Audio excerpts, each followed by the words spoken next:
used to believe that only crazy people heard voices, but then I started hearing them too. Clear, confident, and whispering from inside my goddamn walls. It started 3 weeks ago, after I moved into a cheap apartment in Cleveland, Ohio.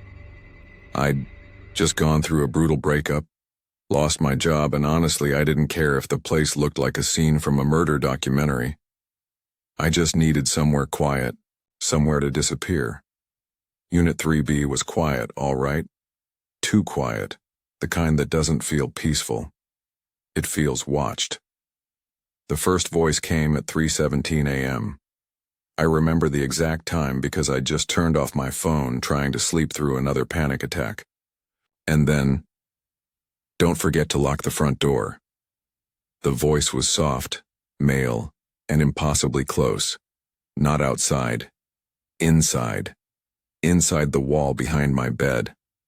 I sat up, heart jackhammering, my eyes darting across the pitch-black room. Maybe it was a neighbor. Maybe I left the TV on. I checked. Nothing. Silence. But the voice was right. I had forgotten to lock the front door. From that moment, it became routine. Every night, the wall would speak. Sometimes it was a single sentence, sometimes a full conversation, though I was never brave enough to respond. At first, the things it said were harmless. "You're out of milk." "She's not going to text back."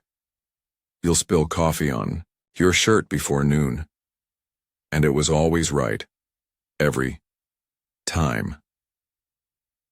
There's something deeply disturbing about hearing a voice predict your life with casual certainty. It didn't feel like a coincidence. It felt intimate, like something was observing me constantly, measuring me, anticipating every move before I even made it. I started checking the walls. I tapped them, pressed my ear to them, even drilled a tiny hole behind the dresser. No wires, no speakers, no hidden mics. Nothing but drywall and darkness.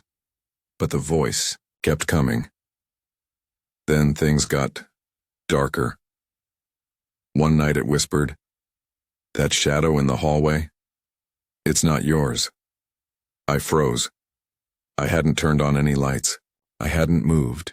And yet, right there, just at the corner of the bedroom door, was a tall shape stretching across the floor, still, unmoving, watching. I slammed the door and didn't sleep till morning. The next day, I left the apartment for the first time in days.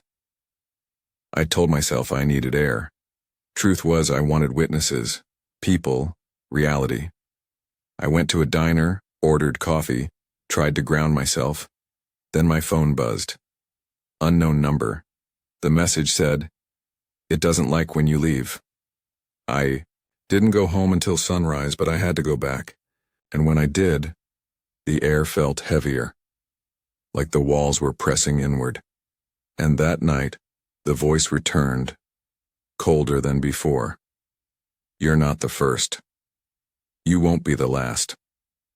Do you want to hear what happened to the others?" I told myself I was hallucinating, sleep-deprived, unhinged, until I found the scratches, deep, angry gouges, on the inside of the hallway closet door. Words scratched into the wood from the inside. "Don't listen to him." I should have left that night. Should have packed a bag and burned the whole damn place down. But something about the voice, it had hooks in me. You don't realize how fast your grip on reality can slip until it's already gone. By the end of that week, I'd stopped leaving the apartment, stopped calling my friends, stopped answering my mom's calls because even she started sounding like him. The voice in the wall. It wasn't just talking anymore. It was breathing. I could hear it. Wet, rattling gasps through the drywall, like whatever was behind there had lungs full of dirt. And the smell. The rot started in the hallway. Like mildew at first, then old meat, then death. I called maintenance. No answer. I walked down to the landlord's office. The door was locked. Paper taped to the window said for rent. I was the only one left in the building. That night I woke to the sound of something scraping inside the walls. Not rats, not pipes, nails. Long, deliberate claws dragging along the inside of the drywall. Tried recording it. Pointed my phone at the wall and hit record. When I played it back, the audio was just static. Until a voice came through. Not a whisper this time. A scream. Help me. I'm still here. I'm still in the walls. It wasn't the same voice. It was female. Broken. Terrified. And then, layered underneath her cries, his voice again, calm, almost amused. Now you're listening. That's when I started peeling. I ripped at the wallpaper with bleeding fingers. Punched holes in the drywall. I didn't know what I was looking for, some hidden room, a speaker system, a corpse. But all I found was insulation and splinters. Until I found the eye. Wedged behind the living room wall, a single glass eye, staring back at me through a fist-sized hole. I swear to God it blinked. I fell back screaming, and the lights cut out, complete suffocating blackness. Then came the footsteps inside the walls, slow and deliberate, not scurrying, not scrambling, pacing, like it was deciding what to do with me. I backed into the kitchen, grabbed the biggest knife I could, and my hands were shaking so hard I dropped it twice. Then the hallway lights flickered on just for a second, enough for me to see the outline of a man pressed from inside the drywall, his hands, his face, his body, bulging the wall outward like it was skin, and smiling. I screamed. He laughed. You're ready now. The walls began splitting open. The drywall cracked and peeled like burned skin, revealing something beneath, something wet, twitching, alive. They weren't walls. They were flesh, and I was inside it, trapped. I ran for the door. It was gone. Not locked, just gone. Replaced with seamless, pulsing surface. I pounded on it until my fists split open, and then I felt his breath behind me. Hot. Rotten, inhuman, his voice inches from my ear. You let me in, now let me out. The last thing I saw before blacking out was his face merging with mine in the reflection of the microwave door. My eyes, his grin. I woke up in a hospital. They said a neighbor heard screaming, said they found me passed out in my apartment surrounded by holes in the walls and blood on the floor. They asked me what happened. I told them the truth. They sedated me. Now I'm in a psych ward in Akron, writing this on the back of cafeteria menus. But I hear him. Still. He followed. Me not through the walls this time, through me. Have you ever felt like someone was watching you, even when you're completely alone? I used to laugh at people who said that, blamed it on paranoia, stress, lack of sleep. Now I don't laugh anymore, because once you feel it, really feel it, you know. Something's wrong. Something's there. It started with a knock, one soft knock, not at my front door, at my bedroom window, at 2:14 a.m. Now I live on the third floor of an apartment complex in Boise, Idaho. There's no balcony, no fire escape, just air, and 30 feet of open space between the window and the pavement. So when I heard that knock, 3 slow taps, I froze, convinced it was a dream, until it came again. Tap, tap, tap. I didn't look. I didn't move. I just laid there in the dark, heart slamming so hard I could hear the blood in my ears. Eventually it stopped. I told myself it was the wind, maybe a branch, even though there are no trees near my window. I didn't sleep that night. The next morning I checked the outside from the parking lot. No ledge, No scaffolding. No way in hell someone could have reached it. But there was a smudge on the glass. A perfect greasy handprint. Long fingers. Too long. I scrubbed it off. Told myself I imagined it. Then that night, it came back. Tap, tap, tap. Same time. 2:14 a.m.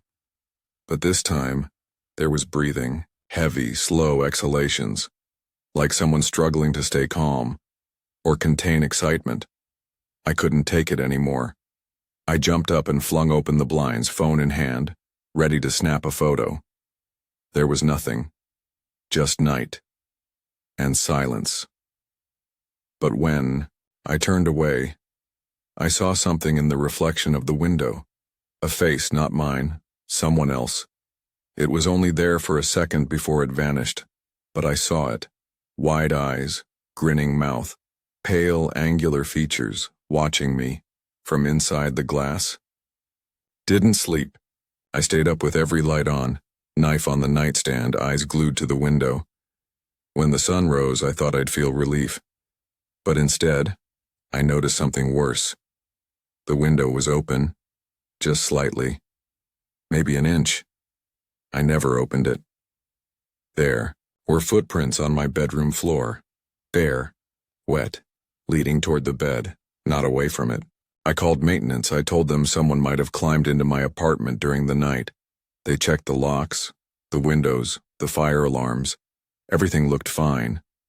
But the guy, Scott, I think his name was, he paused when he reached my bedroom window.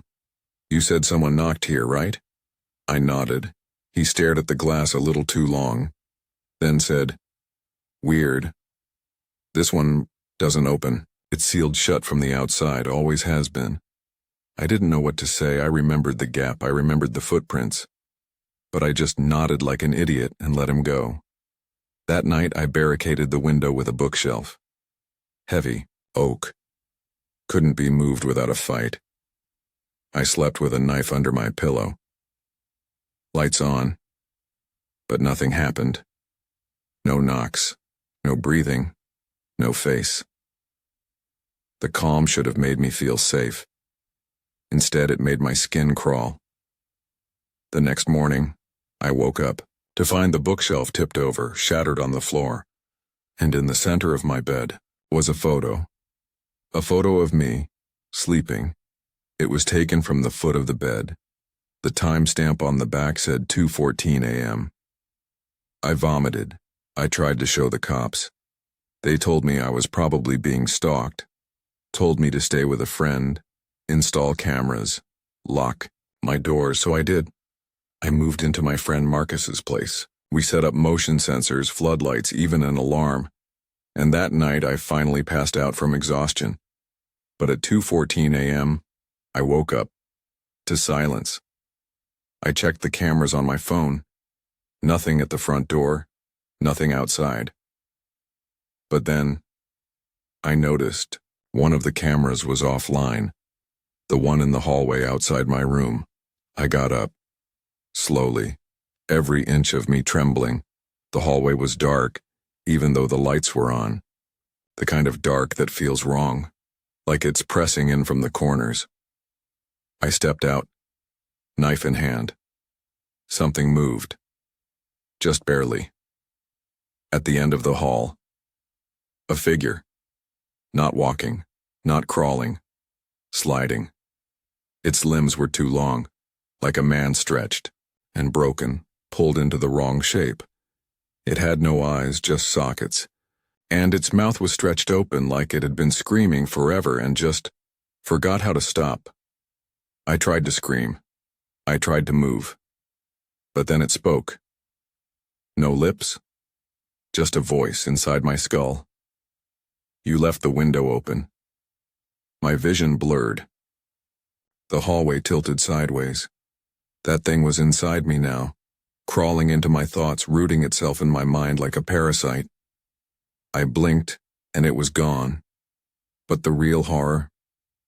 I woke up in my bed, back in my apartment. No Marcus. No lights. Just my room, And on the wall, in something dark and wet smeared across the wallpaper in shaking, childlike handwriting, were the words, "Thank you for letting me in. I don't sleep anymore.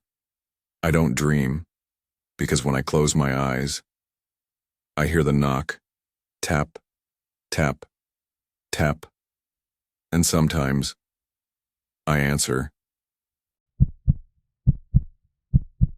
I used to think the scariest thing was hearing footsteps behind you in the dark. I was wrong. The scariest thing is hearing your own name, whispered from a face you've never seen, in a place where no one should know you exist. It started on a Tuesday, just another forgettable day in Arlington, Virginia. I was living alone in a small second-floor apartment near a grocery store and a laundromat. The kind of place where you hear your neighbors argue through the walls, but no one ever says hello. I had just gotten off a night shift at the hospital and was too wired to sleep. Around 3:20 a.m., I decided to take the trash out. Dumb decision, I know. The hallway was dim. The fluorescent bulbs flickered, casting twitchy shadows on the peeling wallpaper. I was halfway down the stairs when I heard it. A voice. A man's voice, low and raspy, from the alley behind the dumpster. He said, "Ethan." That's my name. I froze. It wasn't a question. It wasn't someone calling for someone else.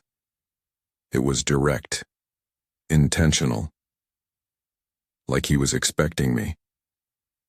I crept to the edge of the stairwell and peeked down into the alley. At first I saw nothing. Then something moved. A silhouette, tall and thin, standing perfectly still in the dark.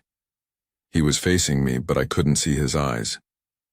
Only his teeth, smiling. He said it again. "Ethan."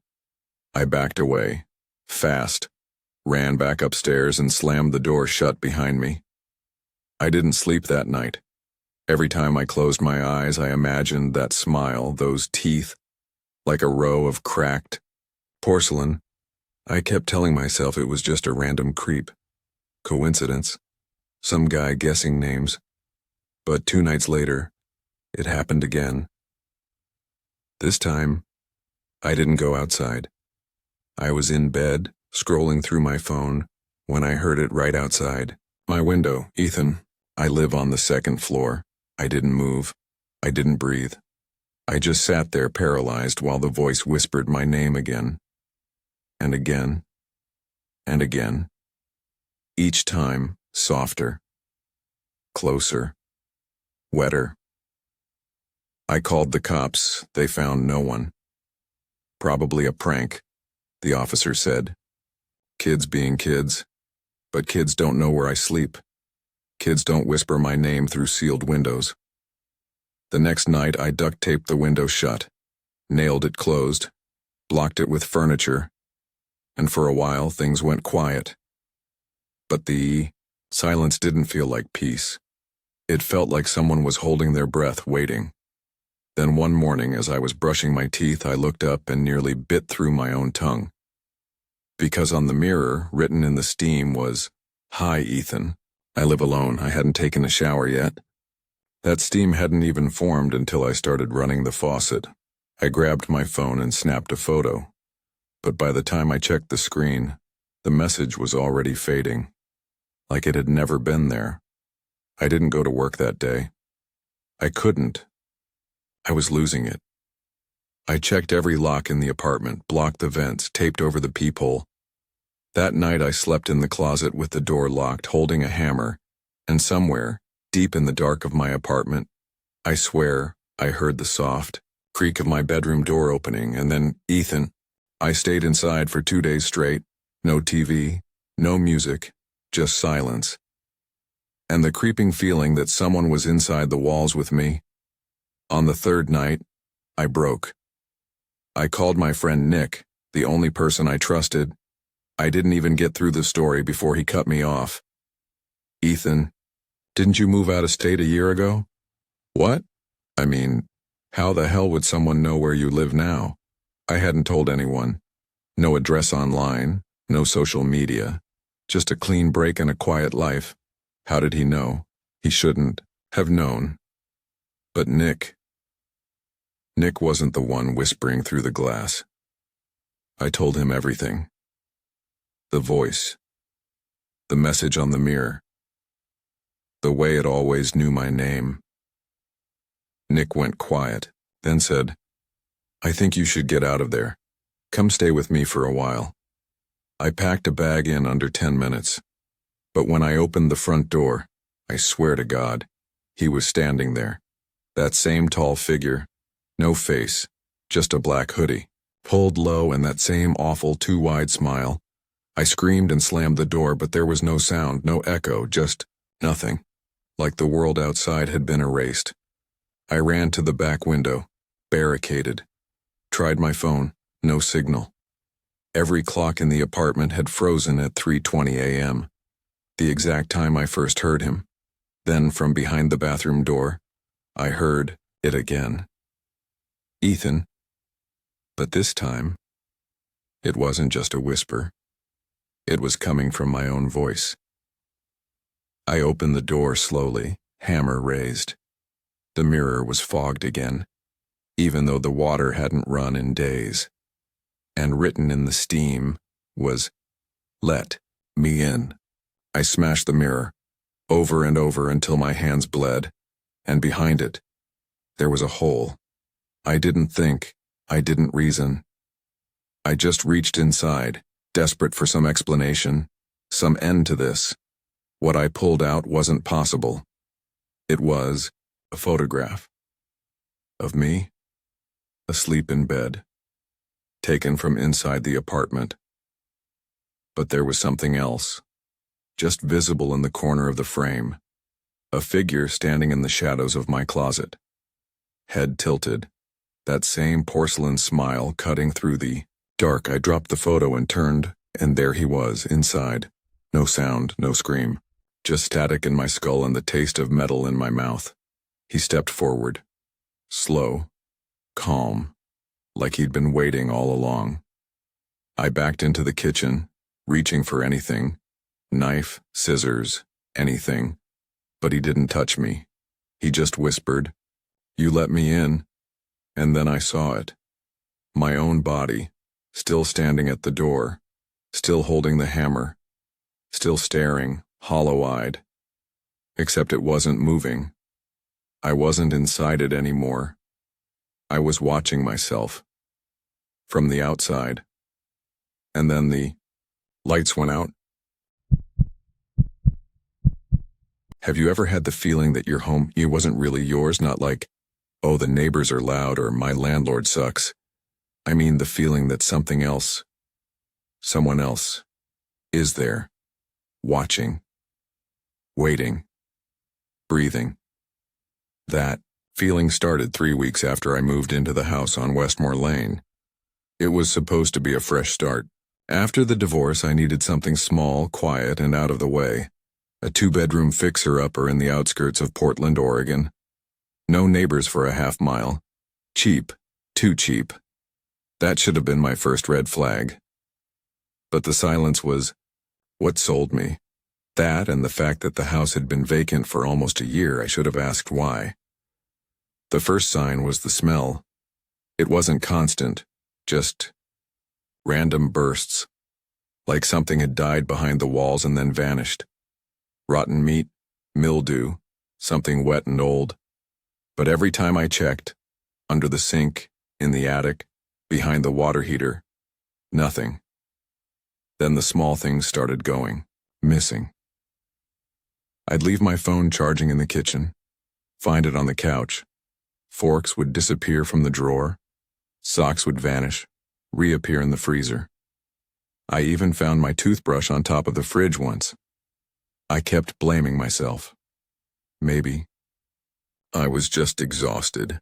Maybe the stress was finally getting to me. Then came the noises. At first it was just creaks, house settling, pipes groaning, the usual. But then I started hearing it at exactly 3:33 a.m. every night. Footsteps. Slow, dragging, shuffling, Across the hardwood, I live alone. The first night I chalked it up to a dream. Second night, I left my bedroom door open. I listened. Nothing.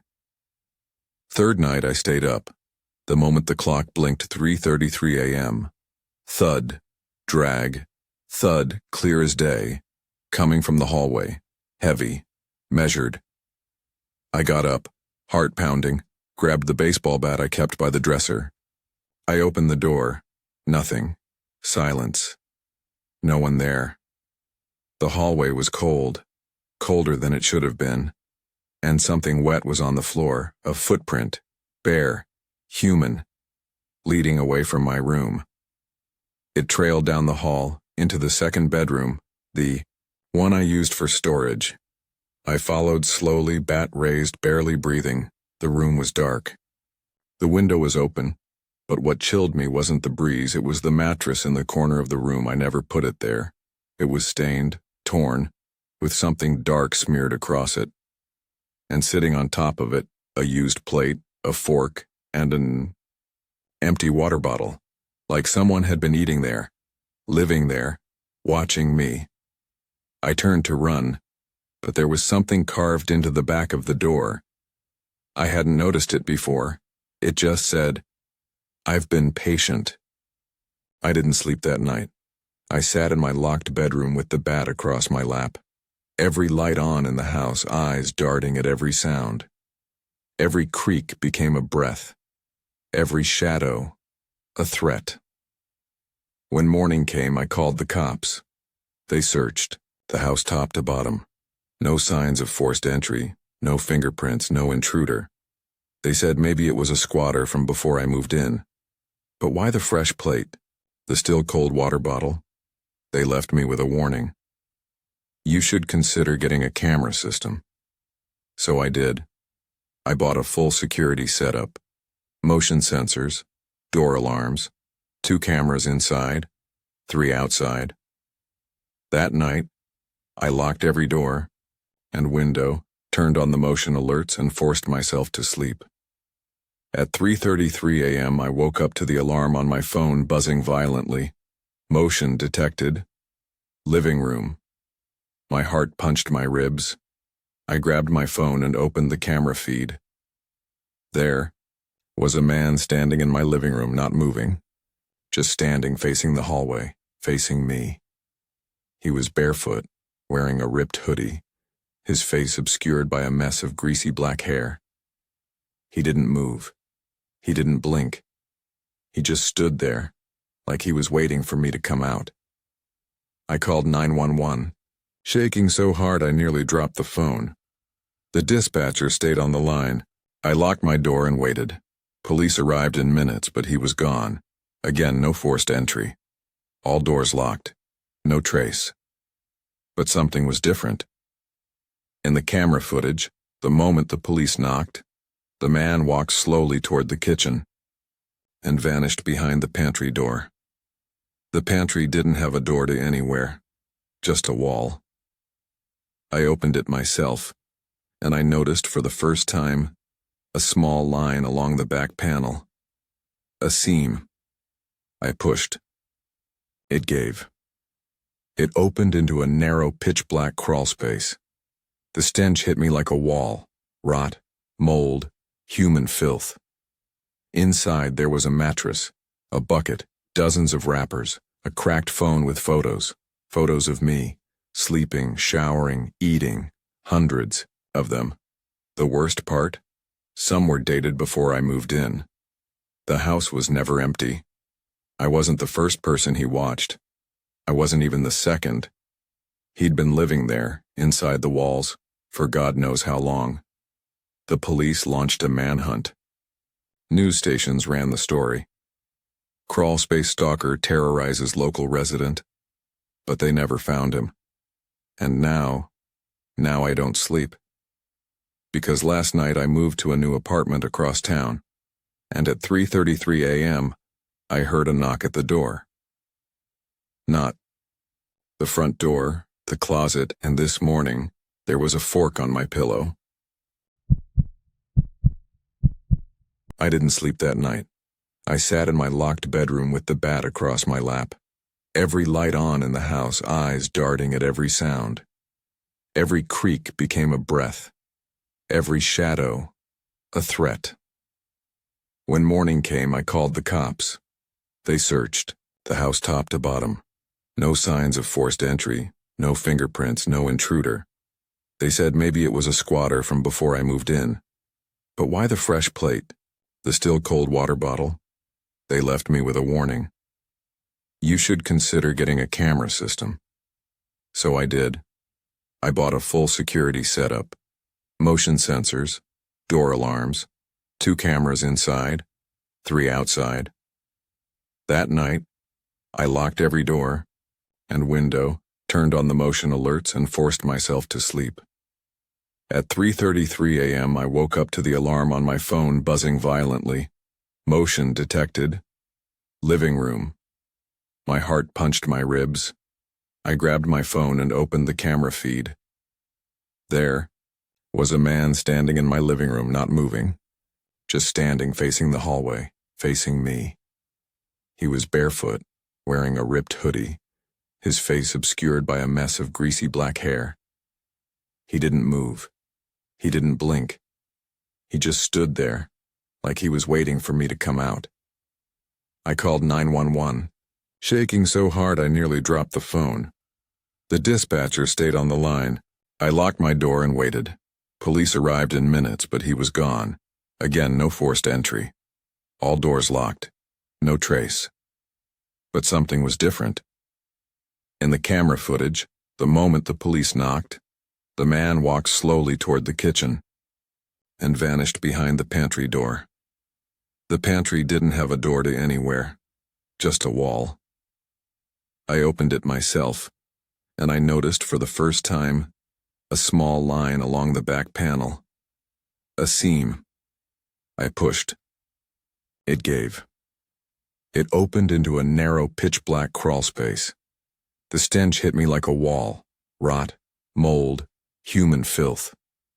Inside there was a mattress, a bucket, dozens of wrappers, a cracked phone with photos of me, sleeping, showering, eating, hundreds of them. The worst part? Some were dated before I moved in. The house was never empty. I wasn't the first person he watched. I wasn't even the second. He'd been living there, inside the walls, for God knows how long. The police launched a manhunt.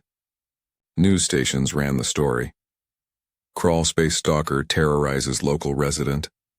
But they never found him. And now I don't sleep. Because last night I moved to a new apartment across town, and at 3:33 a.m., I heard a knock at the door. Not the front door, the closet, and this morning, there was a fork on my pillow. After that night, I stopped pretending I was safe. I barely ate, I barely slept. I spent hours sitting in the hallway, watching the door, knife in hand, waiting for a sound, a flicker, anything. But it was always quiet. Too quiet. Then came the whispers.